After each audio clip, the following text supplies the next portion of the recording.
Good morning, lady bosses. It is 10 on the dot. It'll be 10 o'clock for the next 45 seconds. So let's hang here a minute and see who's coming on today. We'll only hang a minute though, no more than that, and then we'll get started. So nothing worse than watching a replay of a training and you sit there for 5 minutes watching the host say hello to everybody and wait for everybody to get on. I do not want to waste your time, so I will wait until it's 10:01 and then we'll get started. Some things I can say are I'm really happy you're in this group. I'm happy for the opportunity we can have to be like-minded women in a place where we can all grow and learn from each other. And if you're finding value here, I would love you to invite your friends who are also female entrepreneurs. And it's 10:01, so we'll start, but I'll go quick to the challenge I just put out. I just threw an incentive out on the board. It is 25 for 25 in 25. And what that means is there will be a $25 Amazon gift card for 25 days of the incentive, provided we add 25 new members to the group. So listen, some of you have been awesome. I can see you're inviting people left and right. They will not be added to the group until they accept that invite by answering the questions, agreeing to the terms of the page, and then at that point I will add them. But again, I just want to remind you the criteria is this group is for female entrepreneurs because we definitely have a big business focus, although we're going to have a focus on improving your life in all areas, in your personal relationships, in your health, because it all ties together.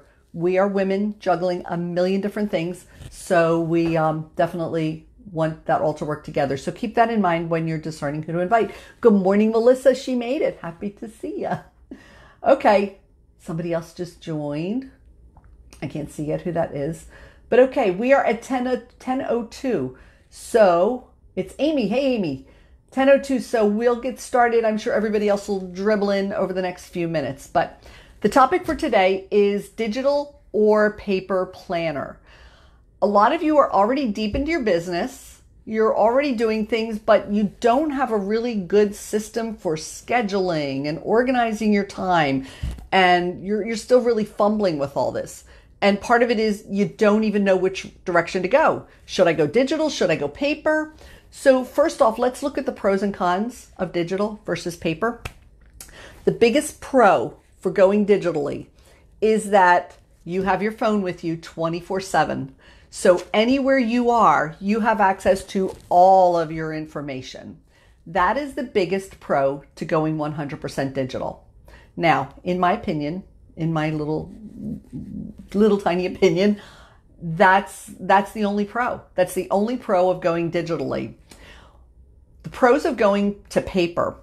Number one, paper gives you a break from the digital screen, which we all know because we have all read the reports, although we don't really pay attention to them.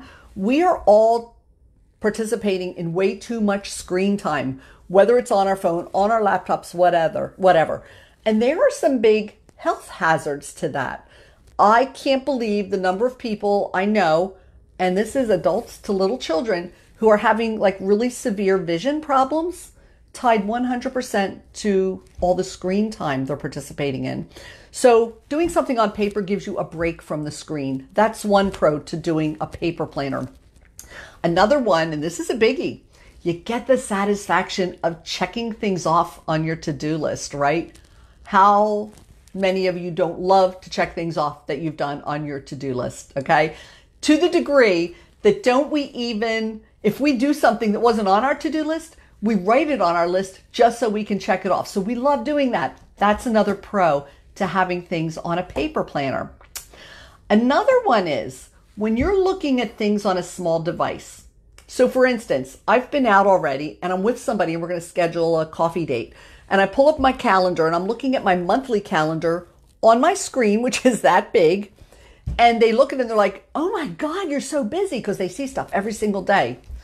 Well, when you're looking at a monthly calendar on the phone, the box that represents a day is, I don't know, it's not even the size of my fingernail. So if there's only one thing on that day, it looks like it's a full day and it's not real. Now, I don't know if you remember, but last week we talked about the white space, and the white space in advertising talked about having enough white space that things aren't confusing, and that you're drawn in to the message so that you see the message, you read it. All that, if you clutter the space, it like just clutters your mind and you don't see anything.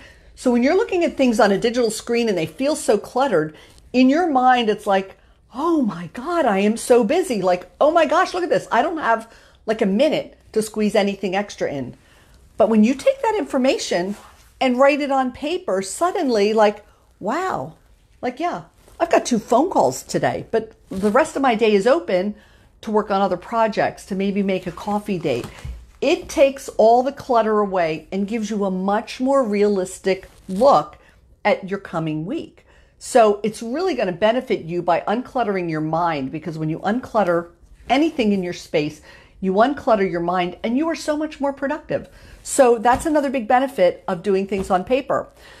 The final benefit, and there may be a million more, final one that I'm going to address, is that there's actually scientific research that supports the fact that if you handwrite your thoughts in a journal, that is more effective than composing them on a laptop. Okay, so there's an area of your brain called the RAS, which is the reticular activating system. What that part of your brain does is that it filters and brings more clarity to the information that you're focusing on when you write it by hand. So what that means is everything is in better focus and you can think more clearly. So when you're handwriting something, that will trigger your thought process to think of even more things that might feed into what you're writing about.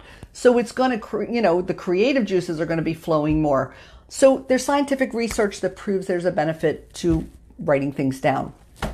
So hearing my pros and hearing my cons, you probably think, okay, she's a paper planner. And I'm not.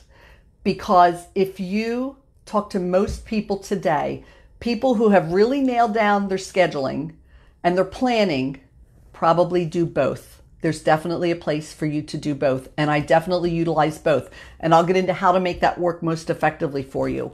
But the only thing I want to talk about first, I want to just address quickly 2 things. One thing you might be thinking about and one thing that I want to warn you about. The thing you might be wondering about, if you're not doing something really clear already, is, but how much extra time is this going to take to write everything down in a planner and to put things on my phone? And how much duplication is there going to be? Okay, we're all worried about our time because we're busy ladies and we want to take control of our time and do a way better job and be more efficient with it.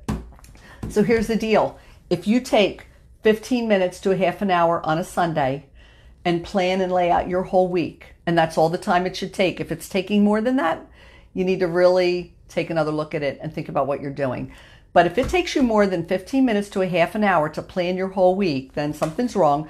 But that's it. That 10, 15, 20 minutes will free you so much during the week. I had a little meme yesterday that said structure leads to freedom.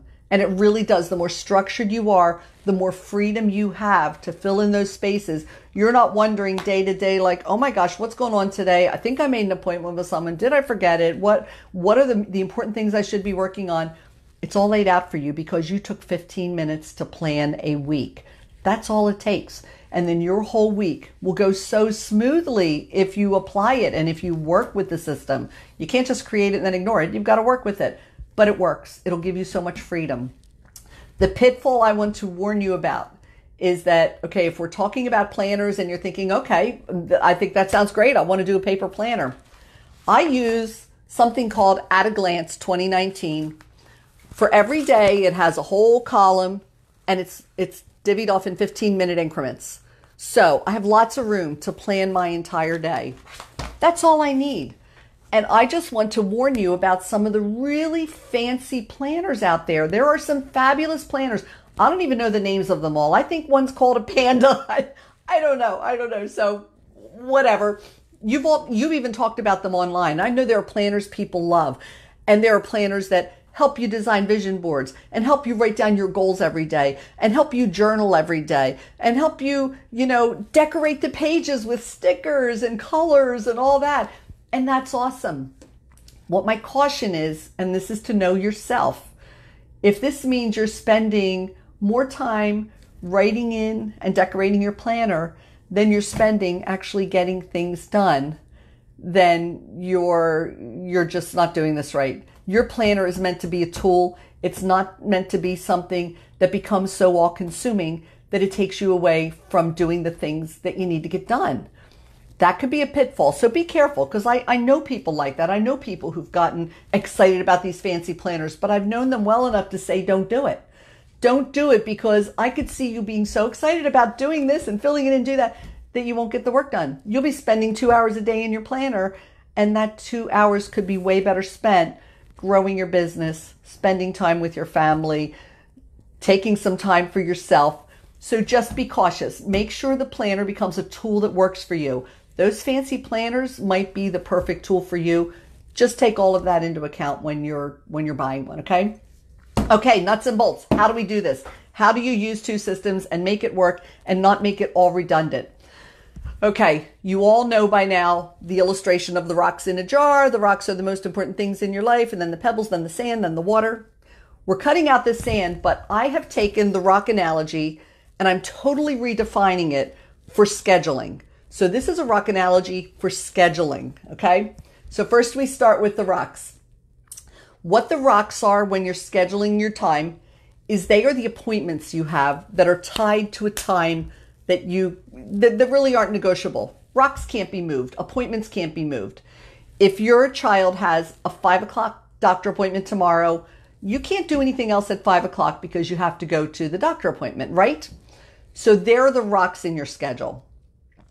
The pebbles in your schedule are the things that need to be done on a certain day, but it doesn't matter what time of day they get done. Okay, my husband and I have a business, so on Tuesday I have to do payroll. But it doesn't matter if I do it 8 o'clock in the morning or if I do it 10 o'clock at night. As long as it gets done Tuesday, that's my pebbles in my schedule, things that have to be done on a certain day, but not tied to a time. And then I shoot right over to the water. The water are the to-do things that I might put down on Monday, or if I think I have more time, I'll write them down for Wednesday, but they only have to get done sometime that week. So if they don't get done Monday, they're water, so they just kind of flow into Tuesday. If they don't get done Tuesday, they just kind of flow into Wednesday, but I need them done by the end of the week. So they're going on my calendar so that I have them right in front of me. Okay, so they're the three ways that I categorize the things that go on my calendar. That's all that goes on my calendar is stuff that's getting done that week. Now, here's what goes to my digital. Here's what goes on my phone, on my Google Calendar. The only things that go on my Google Calendar are my rocks. They're my appointments. So, oh, wait a minute. I see this. Jane says I use an old school hair salon book. Jane, that's almost exactly, that's not what this is, but that's totally what it's based on, because the hair salons have the 15-minute increments, and that works so great for my book too. Okay, so anyway, here's the deal. The rocks are the only thing that go on my Google Calendar. And here's why. Number one, I don't want all the clutter. But number two, they're on my Google Calendar because if I meet you today at a meeting and we decide like we want to get coffee next week, I can just pull up my Google Calendar and I know exactly where my openings are. Now, Tuesday, I have a meeting Tuesday morning and I have this at 10 o'clock. So those times are locked in, but my day is going to show to be pretty open. Yes, I have to do payroll. I have to do other things. I have to do other work. But because I can move those other things around, I can lock you in for a coffee date anytime in between. So it's very important to have something digital for your rocks, because there's nothing worse than being out with somebody and you say, hey, let's connect next week. Let's do something. And they say, well, I have to go home and check my calendar. You know what? When that happens 9 times out of 10, you never pull it off. So it's nice to have a tool right there. Again, these are tools, so you got to do what works for you. But it's great to have a way to say right on the spot, let's set a date right now. And then you do it and it's done. And you do it on your Google Calendar. I'm sorry, I'm an Android girl, so I'm not sure what iPhone people do. But with doing it on my calendar, then it's also wherever I access my Google Calendar, whether it's on my laptop, on my phone, that information is there. So that is the only thing that I put on my Google Calendar. So here's the deal. Sunday, when I'm doing my planning and I'm writing on my page, the only thing that's redundant are my rocks. So the first thing I do is look at my calendar and I write all the rocks down. Wherever my appointments are, I fill them in for the week. Then I look at my pebbles. My pebbles are also the things to get done. They're things that I keep track of on a to-do list digitally. And I do that digitally because most of them are repetitive things. I do payroll every Tuesday. So on my digital task, to-do list, I can say payroll Tuesday and repeat that weekly. Okay, so every week it pops up and says that. So after I've put my rocks in my calendar, I go to my to-do list and look at all the to-do things that have to be done this week. Then I fill them in on the pages. And then once that's all done, I've got my whole week laid out, and it does not take me 15 minutes, but I've got a very clear picture and an uncluttered picture in my book now about where I have some flexibility. And hey, I want to do a few connects this week, whether it's a Zoom Connect or whether it's a Coffee Connect. Now, where can I find time to do that? So that really, really just breaks it down and makes it easy. And I go a little farther and I color code, and that's totally up to you. But I color code in green the very most important things. And, take some time to define the difference between the urgent and the important. Because a lot of times there are things that crop up that seem urgent, but they're really not the important things that are going to move you forward in your business, or they're not the things that really support your biggest goals, whether it's business goals, family goals, personal goals. So in green are the things that support my biggest goals. And if I get nothing else done in a day, I make sure I get the green stuff done. Obviously, payroll's one of them because that has to get done because guys have to get paid. So this is how you do it. And then everything else, I have red, that anything in red is stuff that applies to my clients. Blue applies to my coaches, and black is just my meetings that occur every week, like my networking meetings, things like that. So I color code too. You don't have to do that, but when I look at my calendar, again, it clearly shows me where my time's being spent. If I don't have a lot of green, then I don't have a lot of activity going on that supports the things that are most important to me. Part of that's my health too. In green is to make sure I get in a certain amount of exercise a week, because that's my biggest struggle. And so if it's on my calendar and it's in green, I'm more likely to accomplish it, so I can check it off at the end of the day. And yeah, I did my weight training today and I walked for 30 minutes.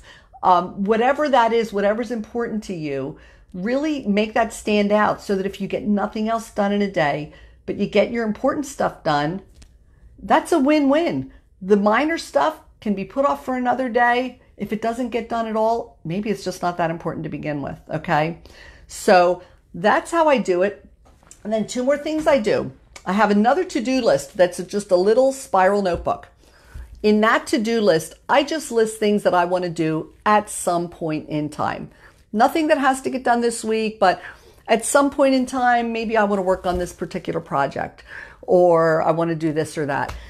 I look at that every week to see if I'm at a place where it's like, you know what, I really need to tackle this week. And then I'll put it into my weekly planner. Otherwise, it stays in the book. And you know what? Sometimes if it's in the book a long time, you come back and look at it and like, that really was never that important, and you cross it off. That's a way to really discern what's most important and what's not too. So I have that for things that I want to do out in the future. And then you might have something else because maybe you're in a workshop right now, or you're in some kind of a boot camp, and you've got all kinds of tasks to do that are specific to this workshop you're in. Well, you might have another sheet of paper and just keep that with your planner. And, it's something else to look at because maybe for this particular project, you have certain things you want to accomplish in a week. So it sounds like a lot to juggle, but I'm telling you, this makes it so simple. This keeps me so grounded and so focused on the important things that need to be done, and they get done so much more successfully when I do it this way. So when I'm out and about during the day, what do I have with me? I have my phone. The only thing I'm going to need during the day is my phone, because if I'm going to set a date with somebody, that's all I need. But if I go someplace overnight, yeah, how hard is it to throw that in my bag? I have this with me because this has everything else that's important. So that's what I've got. Do you have any questions? Jane says, yes, I need to schedule my rocks on Google, but hard to switch. What do you mean hard to switch? Hard to switch to do you not do Google now? If you're there, let me know. I'm not sure what that is. Does anybody else have questions or comments? Or shoot me a little line and let me know, what are you currently doing for planning? Or do you not have a system at all? Or are you doing digital? Are you doing paper? Like what's working for you? Jane says no, so it's not on Google at all. Okay. Now, Jane, because of your business being what it is, it's probably important that every single appointment you have is on Google, because yeah, if you're out with somebody and they say, hey, you know what, I need a pet sitter next weekend, are you free? It would be a whole lot more efficient to be able to answer them on the spot than have to wait and go home and then contact them later. Because by the time you do that, they might find somebody else. So you really want to take advantage of the moment always. So it could, obviously if they know what a great pet sitter you are, they're not going to call anybody else. But when it's a first time thing and they're anxious for an answer, they're just not going to feel happy waiting until they get home to have you check your calendar. So that would be something that would really be important. Cindy said Google Calendar. It's gone fast now. Darlene said most of the time it's on my phone. And it's good. If your phone is working, that's great. But for a lot of people, using both is very much more efficient. Norma, I use paper, but I need to Google, but I get frustrated in trying to figure it out. Well, I hope this helped you a little bit to figure out maybe how to separate the two and yet have them work together. Because again, the only thing that's redundant is the rocks. And the rocks need to be redundant because you need them on your phone, but you don't need any of the other clutter on your phone. And seriously, this will help you to be so much more productive. It helps in so many ways, like we just heard, just to be writing stuff down. And again, guys, you get to check it off. That feels so good. I looked at yesterday. It's like, oh, I checked off every single thing yesterday, and that feels really good. And I don't go into the next week without making sure everything's checked off. And sometimes everything isn't checked off. And so I have to let it flow into the next week. But the things that are flowing into the next week weren't the most important things. The most important things are my green things that are getting done every day. So that's it. So let's see. We have to juggle. Oh, no, let me see. I'm seeing some other questions come in. Janet, Amy, at the beginning of the month, the family and I sit down. See, when you have a family and you sync your Google calendars, that is awesome. I've never done that. Well, my kids are grown and gone, so I've never had to. But then you can see what everybody in the family's doing, and, that really is beneficial. And each Sunday we talk about it. That's awesome. Janet, need to separate. Talk to text is beautiful. I love talk to text. It still doesn't get it. I can't believe some of the stuff it comes up with, but it's beautiful. Amy, we have to juggle 2 cars for 4 working people. So Google Calendar is important. You need to know everybody's schedule, because how do you do that otherwise? You go crazy. There's no way to do it when you've got teenagers. How far ahead do you schedule on Google? On Google, my calendars, okay, like if I have a recurring appointment, like I have a recurring Polkadot Powerhouse meeting, which is the second Wednesday of every month, I just have it recurring to infinity. And if I ever quit Polkadot, then I'll delete it. But otherwise, you can have recurring events. So if you have something that's happening on a regular basis, then make it a recurring event. But Jane, if it's just as soon as you get an appointment, I know I've already scheduled you for December. The second I make an appointment, I don't care if it's a year from now. Okay, my pest control guy was just here yesterday. We just made an appointment for December. It went on my Google Calendar. Takes just as long to put it there as it does to write it on a piece of paper, but now it's there. Now I know if I'm out and we want to make a coffee date, it's like, oh man, I can't. He's coming that morning. I'm not sure what time. So the second you have an appointment, it goes on your Google Calendar. Amir, I use a paper calendar that's small enough to fit in my purse. This takes me back to, okay, see, I'm older than all you guys. Takes me back to my corporate days. I grew up with a day timer, and our day timers were a size that fit in my purse, and we went nowhere without it. But it's a different world, and so many people want to use digital that this is a way to do both. But I'll tell you, if you have to go one or the other, you're probably better to go paper, but you have to have it with you all the time. So if you have a calendar that fits in your purse, that's awesome. Darlene, awesome. Amy, paper calendar, and update everyone on the Google Calendar. Awesome. Well, that's great, guys. This was awesome. It was so much fun talking to you. Awesome, Jane. Yeah, I hope that really helps. And when you hear this stuff, sometimes it might feel overwhelming, but start with one thing. Just pick one thing that you're going to start to do that you think can be beneficial to you, and just start doing it. Don't try and do everything at once, but one thing. If you do nothing else, start making sure your rocks are in a place, a tool that you have with you all the time, so that if you're out, if you're Jane, you don't lose a potential client because you don't know what your schedule is until you get home. So make this work for you, and great spending time with you again, guys. I will see you next week. Our topic next week is Squirrel Complex, Eliminating Distractions 101. So hope to see you again. Invite your friends. I'm thrilled to see you, and we'll see you again next week. Have a good one.